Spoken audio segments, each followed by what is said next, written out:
지금까지 우리가 살폈던 것처럼 이스라엘은 출애굽을 한 이후에 1년 동안 광야에 머물면서 군대를 조직했고 성막을 만들었습니다.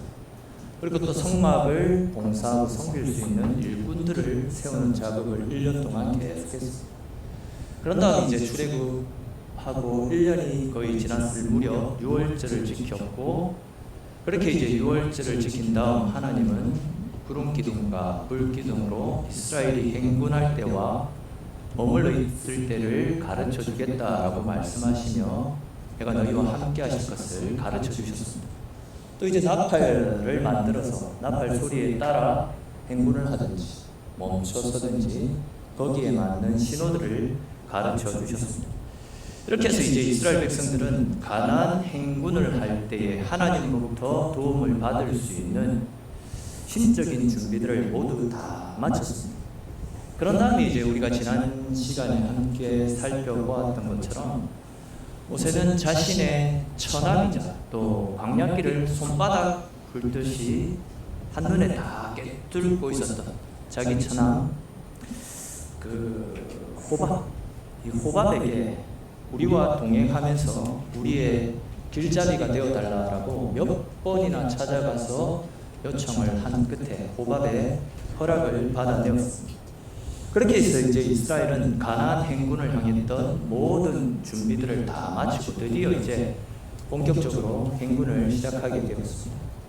자, 그런데 이제 우리가 읽지는 않았지만 10장 33절 보시면 이스라엘이 그렇게 가나안 행군을 시작하고 3일째 되던 날에 구름기둥과 불기둥의 인도를 따라 그들이 행군을 멈추고 쉬어가고 있는 것을 볼 수 있습니다. 그렇게 이제 이스라엘 백성들이 광야에서 진을 치고 쉬고 있는데 그들 진영 속에서 여기저기에서 계속해서 불평의 소리들이 들려오는 것을 보게 됩니다. 우리 오늘 본문 1절에 기록된 말씀 같이 한번 읽어보겠습니다. 여호와께서 들으시기에 백성이 악한 말로 원망하매 여호와께서 들으시고 진노하사 여호와의 불을 그들 중에 붙여서 진영 끝을 사르게 하시매. 아멘. 자, 보시면 그들이 악한 말을, 하나님 보시기에 악한 말을 계속해서 쏟아내었다. 원망과 불평의 소리들을 쏟아내므로 하나님의 마음을 불편하게 만들었다 라고 말씀하고 있습니다. 아마도 이스라엘 백성들은 모세를 따라서 애굽을 나오게 되면 애굽에서 살 때보다도 훨씬 풍족하고 또 훨씬 편안한 삶이 그들을 기다리고 있을 것이다. 이런 기대를 가지고 광야길로 나왔더랬습니다. 근데 이제 그들의 기대와 달리 편한 것이 아무것도 없었습니다. 모든 것이 애굽에서 생활할 때보다도 훨씬 불편했던 것이 사실입니다. 좀 쉴 수 있는 집도 없었고 먹는 것도 다양하지 못하고 항상 만나만 먹어야 했던 상황입니다. 마실 물도 제대로 없었고 또 피곤해서 좀 쉬고 싶은데 구름기둥이 불기둥이 움직이면 쉬지도 못하고 그 행렬에 맞춰서 같이 이동을 해야 되는 그런 과정들이 그들에게 너무 힘이 들었던 겁니다. 이런 상황들 때문에 지금 이스라엘 백성들은 하나님이 들으시기에 악한 말로 원망과 불평을 계속해서 쏟아내었던 겁니다. 사실 지금까지 우리가 계속 살폈던 것처럼 하나님은 이스라엘이 원망과 불평을 쏟아내지 않도록, 즉 광야 생활 속에서 이런 원망과 불평을 쏟아내지 않도록 1년 동안 계속해서 그들을 붙잡아 놓으시고 그들을 훈련시켜 주시지 않았습니다. 즉 광야길이 힘들더라도 내가 너와 함께 할게. 답이 보이지 않고 길이 보이지 않는, 그래서 막막한 인생길을 걷는 것 같더라도 내가 말씀으로 너희의 갈 길들을 가르쳐 줄게. 구름기둥과 불기둥으로 너희의 나아갈 바들을 인도해 줄게. 그러니 너희는 광야길을 걷는 동안 어디에 귀를 기울이라고 했습니까? 말씀에 귀를 기울이고 나 여호와만 의지하면서 믿음으로 행군해봐라. 하나님은 1년 동안 광야에 이스라엘이 머무는 동안 계속해서 그 훈련만 시키시지 않았습니다. 우리 1장부터 10장까지 귀가 따갑도록 조금 지겨울 정도로 말씀의 인도를 받는 것이 광야에서 살 수 있는 방법이다. 하나님은 계속해서 이스라엘에게 그것만 가르쳐 주셨던 겁니다. 근데 지금 이스라엘의 모습은 어떻습니까? 광야길을 걷기 시작한 지 딱 3일 만에, 1년 동안 그렇게 훈련을 받아놓고 딱 3일 만에 여기저기에서 원망과 불평의 소리들을 터뜨렸던 겁니다. 하나님께서 지난 1년 동안 이스라엘 백성들을 훈련시키셨던 모든 것들이 실전에 들어와서 단 한순간에, 단 3일 만에 와르르 무너지는 것을 보게 됩니다. 여러분 생각해 보십시오. 하나님께서는 이스라엘이 애굽에서 종살이할 때 10가지 재앙을 통해서 그들을 애굽에서 나올 수 있도록 길을 열어주셨습니다.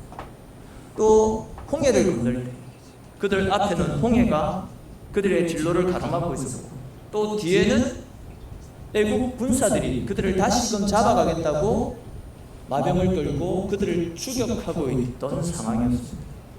그런 상황 가운데 홍해가 갈라지는 진짜 말도 안 되는 엄청난 기적을 통해서 그들을 홍해 속에서 건져주셨잖아요. 그것뿐만이 아니었습니다. 마른 강야에서 바위를 터뜨려서 그들이 마실 수 있는 식수도 마련해 주셨잖아요. 그런 기적들을 그들은 다른 사람의 입을 통해서 전해 들었던 것이 아니라 그들의 눈으로 직접 보고 그들이 직접 경험하지 않았습니다. 그렇다라고 한다면 자기들을 광야로 이끌어 주셨던 하나님께서 앞으로의 광야 삶 가운데서도 기적과 능력을 통해서 그들의 인생을 약속의 땅 가나안으로 이끌어 가실 것이다 라는 것을 믿고 하나님을 의지하는 믿음으로 가나안 행군을 하면 된다라는 거예요. 그러니까 이제 광야길을 걷다가 배가 고프면 구름기둥과 불기둥을 보면서 하나님께서 지금도 우리와 함께하고 계시는구나.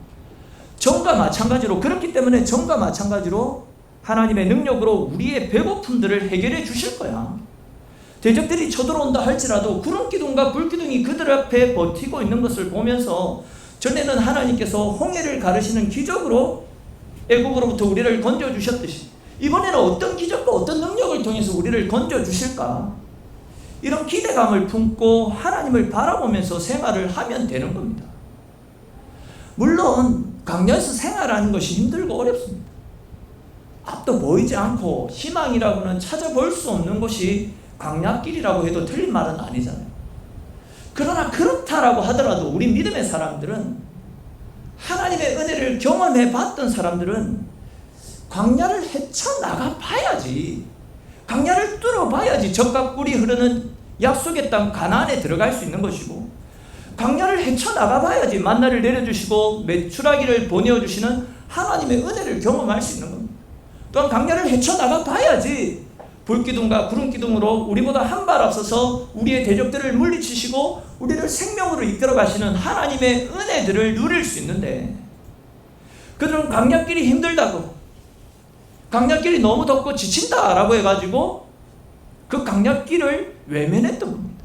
광야 속에 뛰어 들어가야지 하나님의 은혜가 있는데 눈앞에 보이는 작은 현실 때문에 뛰어 들어가기를 주저하며 망설였다라는 겁니다. 그러다 보니까 딱 3일 만에 힘들다고, 지쳐서 못하겠다고, 괴로워서 힘들어서 우리는 이 길을 갈 수 없다라고 원망과 불평을 쏟아내고 있는 겁니다. 근데 한번 잘 생각을 해보십시오. 계속 말씀드리고 있듯이 하나님께서 광야로 나가기 전에 이스라엘을 1년 동안 붙잡아 놓고 계속해서 훈련을 시켜주셨잖아요. 그럼에도 그들이 염려하고 걱정할까봐 1년이 지난 다음에 하나님이 어떤 증표를 주셨습니까? 구름기둥, 불기둥, 그걸 주시면서 이 구름기둥이, 이 불기둥이 내가 너희와 함께하고 있다라는 증거다. 그렇기 때문에 너희는 이 구름기둥을 보면서, 불기둥을 보면서 지금까지 너희를 지키고 이끌어준 나 여호와 하나님이 너희와 함께하고 있다라는 사실을 기억하고 믿음으로 광야의 삶을 살아가라. 구름기둥과 불기둥은 곧 나다. 그러니 그 구름을 보면서, 구름기둥, 불기둥을 보면서 내가 너희와 함께하고 있는 것을 확신하는 믿음으로 광야길을 헤쳐나가라. 눈에 보이는 어떤 증거까지 보여주시면서 그들을 광야길로 이끌어 주셨잖아요. 그런데도 그들은 계속해서 불평을 쏟아내고 원망을 쏟아내고 있는 겁니다. 이 말은 달리 표현하면 이들이 하나님을 믿지 못하겠다라고 불평의 소리를 하고 있는 것입니다.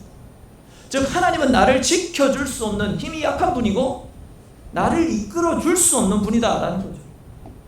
좀 다른 관점에서 말씀드리면 하나님의 능력을 얕잡아 보고 있기 때문에 하나님께 내 인생을 맡기느니 차라리 내 힘으로 내 노력으로 뭔가를 해보겠다, 그런 믿음 없는 말들을 하고 있는 것과 마찬가지다라는 겁니다. 진짜 여러분, 이렇게 하나님으로부터 많은 은혜와 많은 복을 받아 누리면서도 이스라엘은 어떻게 이렇게 쉽게 무너지고 이렇게 불평 불만만 쏟아놓을 수 있을까? 사실 이런 이스라엘 백성들의 모습이 이해가 되지 않는 것이 사실이잖아요. 구름기둥과 불기둥이 그들 눈앞에 있는데, 전에도 말씀드렸듯이 불기둥과 구름기둥이 사막길에 광야길에서 계속해서 그들을 비추고 있는 것은 불가능합니다. 불가능한 일입니다. 기적에 가까운 일입니다. 근데 그 기적이 1시간 2시간도 아니고 그들의 광야길을 내내 계속해서 따르고 있는데, 그런 기적을 보면서도 이런 불평을 쏟아낸다? 진짜 어이없는 일 아닙니까? 진짜 미련하고 어리석다라고 생각이 들 정도입니다. 근데 여러분, 더 황당스러운 것이 무엇이냐면, 이런 이스라엘 백성들의 모습 속에서 내 모습이, 우리들의 모습이 보인다라는 사실입니다. 우리도 지난날 동안 하나님께서 베풀어 주신 수많은 은혜들을 누리면서 지금까지 살아왔습니다. 태어날 때 우리 모두 빈손으로 이 세상에 오지 않았습니다. 근데 지금 우리는 거기에 비해서 너무나 많은 것을 누리고 있습니다. 제가 지금 정확한 수치들은 기억 안 나는데, 그리고 오늘 좀 찾아보려고 계속 찾았는데 그 수치를 못 찾았는데, 일전에 어떤 글에서 봤는데 전 세계적으로 삼시세끼를 걱정 없이 먹으면서 생활할 수 있는 민족이 전 세계 50%도 되지 않는다라고 합니다. 또 자기 집에 휴대폰이 있고 컴퓨터가 있다면 전 세계 상위 몇 프로의 부자 안에 들어간다라고 합니다. 그리고 집에 차가 있다라고 한다면 그야말로 엄청난 부자에 속한다라고 하는 그 자료를 봤던 기억이 있습니다. 이 말들을 달리 표현하면 우리는 진짜 빈손으로 와가지고 엄청나게 많은 은혜와 복을 누리며 살고 있다라는 겁니다. 이건 뭐 물질적인 것만이 아니죠. 우리가 누리는 것은 물질적인 복만이 아닙니다. 우리는 하나님의 은혜 속에서 두 눈으로 볼 수 있는 축복을 가지고 있습니다. 두 귀로 듣고 내가 하고 싶은 말 자유롭게 말을 할 수도 있습니다. 두 다리로 걸어서 내가 가고 싶은 곳 어디든지 자유롭게 걸어 다닐 수가 있습니다. 하늘의 바다와 땅과 사계절, 물과 공기, 양식과 가정, 그리고 생명, 이 모든 것들을 하나님께서 값없이 거저 우리에게 베풀어 주셨습니다. 그리고 그 무엇보다도 죄에 빠져서 영원히 죽을 수밖에 없는 우리들, 지옥으로 떨어져야 마땅한 우리들을 하나님이 너무나도 사랑하셔서 당신의 독생자를 우리를 위해 보내주심으로 죄인 되었던 우리가 하나님의 백성이 되어졌고, 지옥으로 가야 될 우리들의 삶이 천국의 백성이 되는 엄청난 은혜를 받아 누리고 있습니다. 우리는 엄청난 하나님의 사랑을 받아 누리고 있는 하나님의 백성들입니다. 근데 가만히 보면 우리들 역시도 지금 이스라엘 백성들과 마찬가지로 내가 받은 은혜, 내가 누리고 있는 엄청난 것들은 생각하지 못한 채 진짜 없는 것 때문에 옆에 사람과 비교해서 원망과 불평의 삶을 계속해서 쏟아내고 있습니다. 우리 속에 있는 불평의 예를 몇 가지 살펴보면, 우리 남편들을 한번 생각해 보십시오. 이전에는 참 좋은 점만 봤습니다. 장점만 봤습니다. 그리고 든든했기 때문에 내 인생을 맡겨도 좋다라는 판단 하에서 그 사람에게 내 인생을 맡겼고 결혼을 했고, 그리고 남편 때문에 행복하고 좋았던 점들이 참 많았습니다. 남편 때문에 웃고 기뻐하고 즐거웠던 일들이 너무 많이 있었습니다. 근데 지금 어떻습니까? 그렇게 좋았던 사람인데 이제는 칭찬할 것이 찾아봐도 어렵다라고 이야기합니다. 내 인생의 걸림돌, 어떤 할머니 할아버지의 고백처럼 내 인생의 평생의 원수처럼 남아버리고 있지는 않는지 모르겠어요. 여러분들의 아내, 부인들도 한번 생각해 보십시오. 연애를 할 때는 내 모든 인간관계 속에서 최우선적인 만남의 순위로 내 아내가 있었더랬습니다. 그 아내를 만나는 시간들이 가장 기다려졌고 가장 소중한 시간이었습니다. 근데 지금 어떻습니까? 내가 무시해도 되고 내가 소홀히 여겨도 되는 존재로 전락하고 말았습니다. 제가 아는 청년 중에 취업이 되지 않아가지고 진짜 마음을 많이 썼고 소가리를 많이 하고 또 한 번씩 전화를 해가지고 목사님 취업을 위해서 기도해 주십시오 라고 부탁을 했던 친구가 있었는데, 근데 이제 그 친구가 감사하게도 남들이 부러워할 만한 직장에 들어가게 되었습니다. 근데 이제 그렇게 취업을 노래하고 취업 때문에 모든 에너지를 다 집중해서 열의를 불태웠던 그 친구가 직장에 들어가고 나니까 이렇게 힘든 줄 알았으면 이 직장에 안 들어왔을 텐데, 같이 일하는 상사가 어떻고 동료가 어떻고 후배는 어떻고 계속해서 불평의 소리를 쏟아내는 것을 들었습니다. 그렇게도 우리가 갈망했고 그렇게도 우리가 소원했던 사람들과 함께 생활하고 있고 또 내가 원하는 자리에 들어갔는데도 왜 지금 우리는 감사와 기쁨이 없고 원망과 불평의 소리들만 남아있는 것이겠습니까? 솔직히 지금 내 주변에 내 옆에 내 남편이 없었다라고 한다면, 내 아내가 없었다면, 내 가족들이 없었다라고 한다면 진짜 우리가 누리고 있는 그나마의 삶도 살지 못하고 있을 건데, 다시 말해서 지금 내 남편 때문에, 아내 때문에, 그리고 우리 자식들 때문에 누리고 있는 것들이 너무나도 많이 있음에도 불구하고 우리의 마음속에는 서로에 대한 원망, 불평의 마음들이 너무 많이 있는 것 같습니다. 사실 여러분, 우리는 아무것도 없어야 되는 것이 정상입니다. 아무것도 없는 빈손인 것이 우리의 모습입니다. 근데 그런 우리에게 하나님이 너무나도 많은 것을 주셨잖아요. 그렇기 때문에 우리는 우리 속의 생각들을 바꿀 수 있어야 됩니다. 즉, 내게는 나를 피곤하게 만드는 남편밖에 없고 아내밖에 없고 골치 아픈 직장밖에 있는 것이 아니라 아무것도 없어야 되는 나에게 남편을 주시고 아내를 주시고 자녀를 주시고 가정을 주셨고 직장을 주시고 생명도 주셨고 두 눈을 주셔서 보게 하시고 듣게 하시고 걷게도 하셨습니다.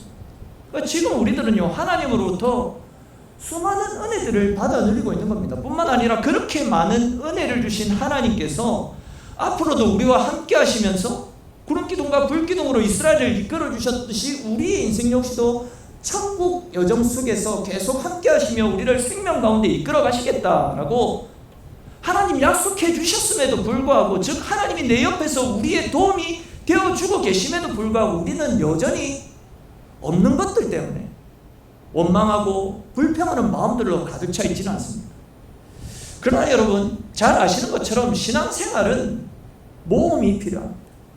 그러나 무턱대고 모험을 하라는 것이 아니죠. 어떻게 모험을 해야 됩니까? 말씀에 근거해서 하나님의 약속을 붙잡고 말씀을 따라 우리 인생을 하나님께 거는 인생의 모험이 필요하다라는 겁니다. 우리의 인생은 우리의 실력으로 살아가는 인생이 아니라 하나님의 손에 의해서 얼마나 우리가 많은 하나님의 도우심을 힘입고 살아가느냐에 따라서 우리 인생의 승패가 결정되어지는 것 아닙니까? 그러므로 우리의 상황과 형편 때문에, 그것 때문에 낙심하거나 흔들리지 마시고 하나님의 자녀된 우리를 하나님께서 어떻게 이끌어 가실 것인지 믿음으로 하나님의 도우심의 손길을 기대하면서 하나님께 내 삶의 초점들을 진짜 한번 온전히 한번 맞춰 보십시오. 환경을 바꾸려고 하지 마십시오. 내 남편만 바뀌면 어떻게 되겠지?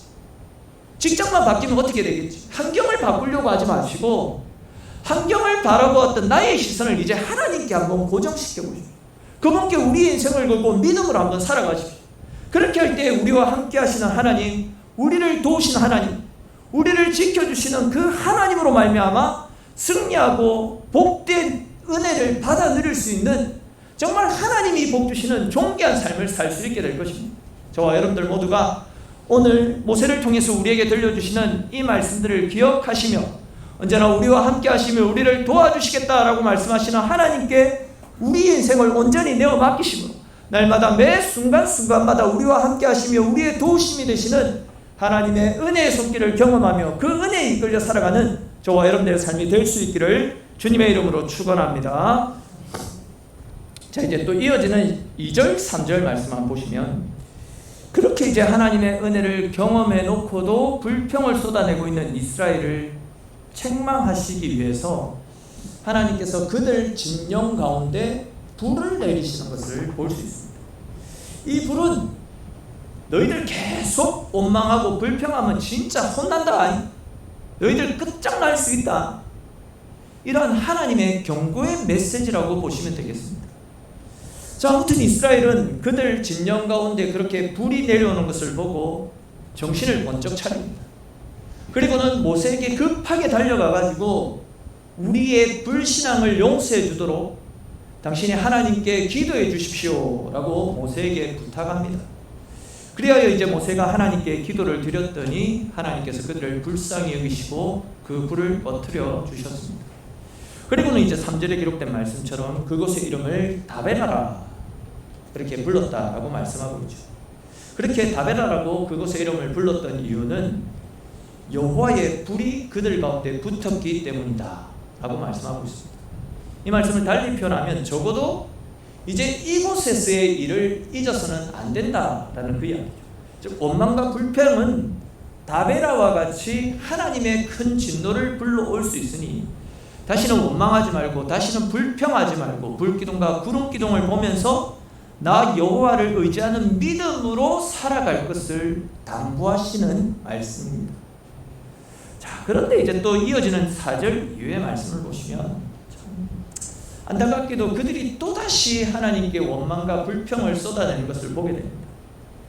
여러분 생각해 보십시오. 그들이 지금 원망과 불평을 쏟아내다가 그들 진영 가운데 불이 쏟아졌잖아요. 그래서 이제 모세가 찾아가가지고 우리가 잘못했으니 우리를 불쌍히 여기시고 우리를 도와달라고 하나님 앞에 기도를 드렸더니 그 불이 사라졌잖아요. 얼마 전에 불과 며칠 전에 그 일을 경험했다라고 한다면 이제는 진짜 불평을 걷어내고 하나님을 향한 불신도 걷어내고 불기둥, 구름기둥을 의지하면서 하나님이 우리와 함께 하시구나 이런 믿음을 가지고 믿음의 행군을 하면 그들의 인생은 탄탄대로거든. 막힐 것이 없거든. 왜냐하면 그들의 대적들을 하나님이 한 발 앞서서 다 물리쳐 주시겠다 약속까지 하셨거든. 그런데도 그들은 얼마를 못 버티고 곧바로 또 탐욕으로 말미암아 하나님에 대한 원망과 불평을 쏟아내는 것을 보게 됩니다. 어떻게 불평합니까? 우리가 애굽에 있을 때에는 값없이 생선과 오이와 참외와 부추와 파와 마늘을 먹었는데 강야에 나와서는 만나가 없으면 먹을 것이 없다. 물려 죽겠는데 맨날 하나님은 만나만 주신다. 우리도 옛날처럼 고기도 먹고 싶고 이것저것 배부르게 먹으면서 살고 싶다. 애굽에서의 생활이 차라리 편했는데 왜 우리를 광야로 불러내가서 이 개고생을 시키고 있느냐, 이런 죽을 고생을 시키고 있느냐, 험한 말들을 담아서 하나님께 원망과 불평을 쏟아내고 있었다. 근데 여러분 지금 한번 이들의 불평의 소리를 한번 잘 들어보십시오.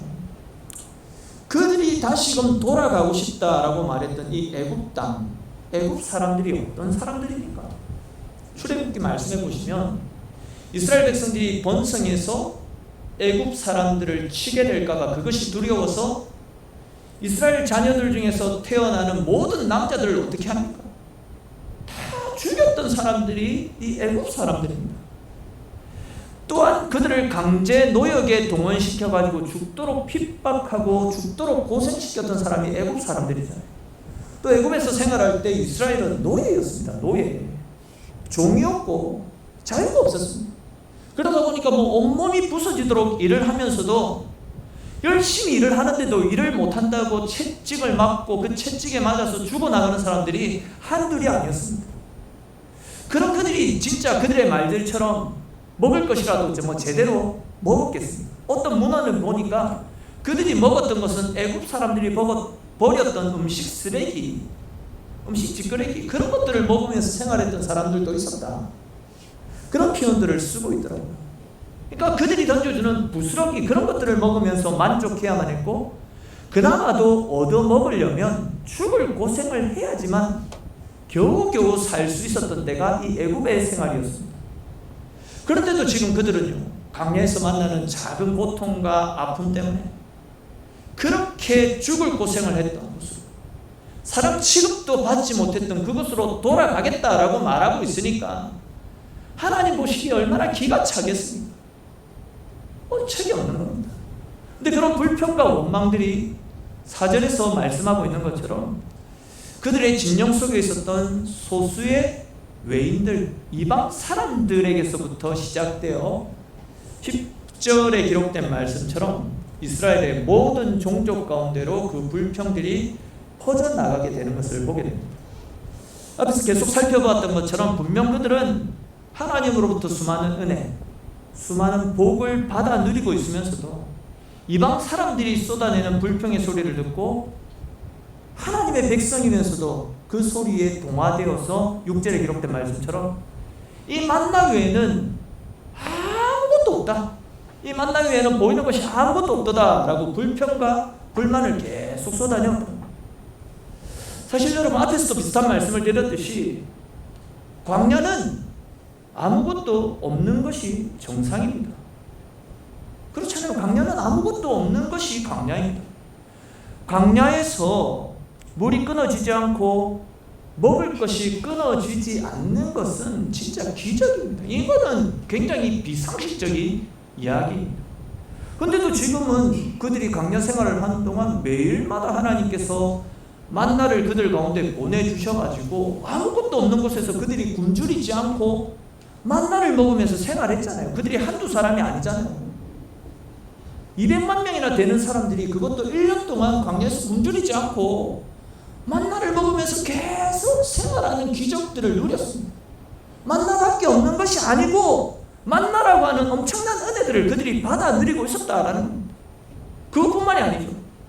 하나님께서 은혜를 부어주셔서 아무것도 없는 광야에서, 오아시스 하나 찾기 힘든 그 광야에서 반석을 터뜨려서 물이 쉬지 않고 끊임없이 나오도록 계속해서 은혜를 베풀어 주셨잖아요. 구름 한 점 없는 그 광야에서 구름 기둥과 불 기둥을 단 한시도 그치지 않게 하시고 계속해서 구름 기둥과 불 기둥으로 그들을 이끌어 주셨잖아요. 아무것도 없는 광야에서, 진짜 아무것도 없는 것이 정상인 그 광야에서 그들은 만나를 먹었고 메추라기는 아직 안 나왔고 만나를 먹었고 물을 먹었고 구름 기둥과 불 기둥으로 이끌어 주시는 하나님의 은혜를 경험하며 살고 있었습니다. 그렇기 때문에 6절 말씀을 엄밀히 표현하면 만나 외에는 보이는 것이 아무것도 없었다가 아니라 광야는 아무것도 얻을 수 없는 것이 정상인데 하나님이 만나도 주셨고 물도 주셨고 기적도 주셨고 구름 기둥과 불 기둥으로 함께 해주셨다. 아무것도 없는 곳에 우리에게 은혜를 부어주셨다. 이것이 정상적인 표현이다. 근데 그럼에도 불구하고 그들 속에 있는 불평하는 이방인들 몇 사람들 때문에 받았던 은혜들은 다 잊어버린 채, 불평하는 그들에게 진노하셨던 하나님의 진노도 다 잊어버린 채 불평, 원망, 좌절과 분노만 계속해서 쏟아내다가 또다시 하나님의 진노를 불러오는 것을 볼 수 있습니다. 여러분, 우리는 이 말씀을 통해서도 공동체 속에 불평을 쏟아내는 사람들의 영향력을 결코 가소평가해서는 안 된다는 사실을 다시금 발견할 수 있습니다. 불평이라는 것은 우리 속에 있는 하나됨을 깨트립니다. 불평은 우리 속에 있는 작은 믿음의 씨앗까지도 꺼트려버리는 엄청난 파괴력을 가지고 있습니다. 하나님의 능력을 제한하는 엄청난 독소가 이 불평이라는 겁니다. 우리 주변에도 보면 항상 부정적인 이야기, 불평만 쏟아내는 사람들이 있습니다. 같은 상황에서 어떤 사람은 계속해서 긍정적인 이야기를 하고 희망적인 이야기를 통해 마음을 모으려고 하는데, 그런 가운데서 똑같은 상황인데 불평, 불만 안 된다, 이거 해봤자 뭐 하겠네, 좋지 못한 면만 부각시켜서 공동체의 하나됨을, 의지를 깨트리는 사람들이 있습니다. 그런 사람들은 좋은 면, 긍정적인 면을 보기보다도 좋지 못하고 약한 부분들만 보고 그것을 부각시켜서 공동체를 무력화시켜라. 근데 이제 문제는 우리의 마음이 그런 부정적인 사람들의 말에 귀를 기울이고 우리의 생각도 서서히 그렇게 부정적으로 바뀌어가게 되더라라는 겁니다. 이스라엘 백성들이 그렇지 않습니다. 부정적인 이방인들의 소리에 마음을 빼앗겨서 그들 역시도 이스라엘 민족들 전체가 원망과 불평의 소리를 쏟아내는 것을 볼 수 있습니다. 그렇기 때문에 우리는 조금 냉정하게 들릴 수 있을지 모르겠지만 우리 주변에 불평으로 가득 차 있는 사람이 있다라고 한다. 그의 입에서 나오는 소리가 원망, 부정적인 이야기만 계속해서 쏟아내는 사람이 있다라고 한다면 그런 사람과의 관계는 멀리 할 수 있어요. 내가 살기 위해서라도, 그리고 공동체의 유익과 건강을 위해서라도 그런 사람을 피하고 진짜 다시금 믿음으로 우리의 신앙을 굳건하게 온전하게 말씀대로 세워나갈 수 있습니다. 이제 말씀을 마치면서 우리 요한일서 5장 4절에 기록된 말씀을 함께 읽으면서 말씀을 마칠까 하는데요. 우리 요한일서 5장 4절에 기록된 말씀 같이 읽겠습니다. 무릇 하나님께로부터 난 자마다 세상을 이기느니라. 세상을 이기는 승리는 이것이니 우리의 믿음이니라. 아멘. 우리 한 번 더 읽읍시다. 같이 읽겠습니다. 무릇 하나님께로부터 난 자마다 세상을 이기느니라. 세상을 이기는 승리는 이것이니 우리의 믿음이니라. 아멘. 우리가 계속 살펴보고 있듯이 우리가 살아가는 이 세상은 강야도 같은 험난한 세상길입니다. 근데 하나님께로부터 난 자들은, 즉 하나님을 사랑하는 자마다, 또한 하나님의 군대된 하나님의 백성들마다 세상을 이긴다라고, 즉 하나님의 백성들은 강야 같은 세상 속에서 승리하게 될 것이다 라고 우리에게 분명히 말씀하고 있습니다. 그리고 그렇게 우리가 세상을 이기는 승리는 다른 곳에서 비롯되어지는 것이 아니라 하나님의 말씀을 믿는 믿음, 하나님의 약속을 의지하는 믿음, 우리와 함께하고 계시는 하나님을 바라보며 하나님께 우리의 인생을 내어 맡기는 믿음, 그것이 세상을 이기는 승리라고 분명히 말씀하고 있습니다. 세상은 우리를 향해서 이야기할 겁니다. 즉 너희들은 믿음밖에 없지 않느냐, 너희들 믿음 말고 내세울 것이 뭐가 있느냐, 이것이 우리를 향한 세상의 소리일 것입니다. 그럴 때 우리는 담대하게 외쳐야 됩니다. 아니 괜찮아, 우리는 믿음이면 돼. 믿음 그거 하나면 충분해. 믿음이면 세상을 이기고도 남아. 하나님을 믿는 우리의 믿음이야말로 세상을 넉넉히 이길 수 있는 승리의 비결이다 라고 담대하게 외칠 수 있어야 됩니다. 그리고 그런 믿음을 가지고 우리의 인생을 온전히 하나님 앞에 내어 맡기시고 그분과 함께 강야도 같은 세상, 주님께 우리의 인생을 맡김으로 넉넉히 헤쳐나가시고 강야 같은 세상 속에서 승리하며 하나님께서 기뻐하시고 하나님께서 복 주시는 존귀한 인생, 복된 인생을 살아가시는 저와 여러분들의 삶이 될 수 있기를 주님의 이름으로 축원합니다. 잠시